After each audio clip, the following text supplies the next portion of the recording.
அனைவருக்கும் வணக்கம். எப்படி இருக்கீங்க? இப்போ நான் பேச போற விஷயம் வந்து கேரளா பொண்ணு ஒருத்தவங்க ஷார்ஜாவுல போயிட்டு குடியிருந்தப்போ, அ அதாவது டவுரி ஹராஸ்மென்ட் ப்ராப்ளத்தில அந்த பொண்ணுக்கு வந்து ஒரு 1 1/2 வயசுல ஒரு குழந்தை இருந்திருக்கு. சின்ன பிள்ளை.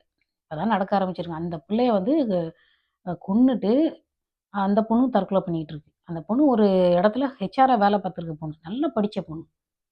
அது இந்த நம்ம டவுரி ஹராஸ்மென்ட் கேரளான்னு போட்டா அப்படியே வருது.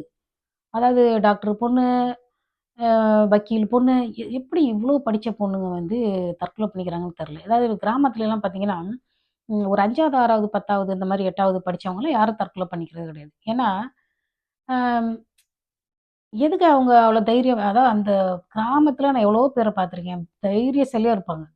ஆனா இந்த பொண்ணுங்க இவ்ளோ படிச்சும் எப்படி தைரியசாலியா இல்ல அப்படின்னு தெரியல. எல்லா பொண்ணு அந்த இறந்து போன பொண்ணுங்க எல்லாரையுமே பார்த்தீங்கன்னா, காமனா ஒரு விஷயம் இருக்கு. 100 சவரனுக்கு மேல நகை போட்டுருக்காங்க. கார் வாங்கி குடுத்துருக்காங்க.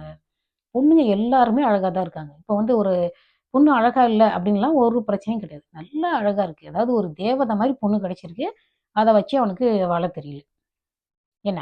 அந்த மாதிரி அந்த அந்த கேஸ்லாம் பார்த்தா ரொம்ப பயங்கரமா இருக்கு. ஆனா எல்லா பொண்ணுங்களும் எழுதி வச்சுட்டு செத்து போறாங்க. ஆனா நீங்க என்னத்துக்கு படிக்கிறீங்கன்னு எனக்கு தெரியல.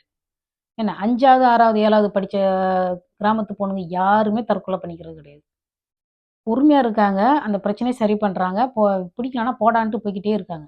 இந்த பொண்ணுங்க இவ்ளோ படிச்சுட்டு, அதுவும் வேலைக்கு போய் சம்பளம்லாம் வாங்குன பொண்ணுங்க, எப்படி தற்கொலை பண்ணிக்குது? அவன் என்ன சொல்லியிருக்கான், அதெல்லாம் இப்ப எதுக்கு பேசிட்டு பாவமா இருக்குது அந்த பொண்ண பார்த்தா. அந்த பொண்ணு நல்ல பொண்ணு. எனக்கு வந்து கலர் முக்கியம் கிடையாது. பாசமா இருக்கணும்னு சொல்லிட்டு அந்த பையன கல்யாணம் பண்ணியிருக்கு. அவனுக்கு வந்து அதாவது கடவுள் வந்து ஒரு தேவதை மாரி ஒரு பொண்ண குடுத்தா கூட, அவனுக்கு அத வந்து அதான் நான் ஏற்கனவே சொன்ன மாரி, அவனுக்கு அத வந்து ஏத்துக்கிற அளவுக்கான அ மனப்பக்குவம் இல்ல. என்ன? ஏதாவது தங்க திருவோடு குடுத்தா, தங்க திருவோடு குடுத்தா, அத போயிட்டு நான் வச்சு இப்ப ஒருத்தன் பிச்சை எடுப்பேன்னு சொன்னானா, அந்த மாதிரி, சரி அந்த திருவோட்டையே வித்துட்டு வேற ஏதாவது வேலை செய்யலாம்ல. அந்த பொண்ண வச்சு எப்படி வாழ்றதுன்னு அவனுக்கு தெரியல. தெரியாத ஒருத்தன்ட்ட போய் அந்த பொண்ண குடுத்தா அவன் என்ன செய்வான்? அவங்க அம்மா இங்க பாருங்க, ஒரு அம்மா, அப்பா 2 பேர்ல யாராவது ஒருத்தராவது நல்லவங்களா இருக்கணும். இன்னொருத்தர் வந்து நம்ம கல்ச்சர்ல வந்து சகிச்சுக்கிட்டு குப்பை கொட்டுறாங்கன்னு வச்சுக்கோங்க. குடும்பம் நடத்துறாங்கன்னு வச்சுக்கோங்க. 2 பேர்ல ஒருத்தராவது நல்லவங்களா இருக்கணும். அந்த பையனோட அம்மாவும் சரியில்ல. அம்மாவும் ஒரு மோசமான குணத்தோட இருக்காங்க. அப்பா அத விட மோசமான குணத்தோட இருக்கிறாரு. இப்ப இந்த சூழ்நிலையில இந்த புள்ள இருக்கு பார்த்தீங்களா? இந்த புள்ள வளர்ந்துச்சுன்னு வச்சுக்கோங்க. இது நிலைமைய யோசித்து பாருங்க. இந்த பொண்ணு படிச்ச பொண்ணு. சரிங்களா? எங்க அம்மாவுக்கு தெரிஞ்சா வருத்தப்படுவாங்க. எல்லா பொண்ணும் அப்படிதான் சொல்லுது.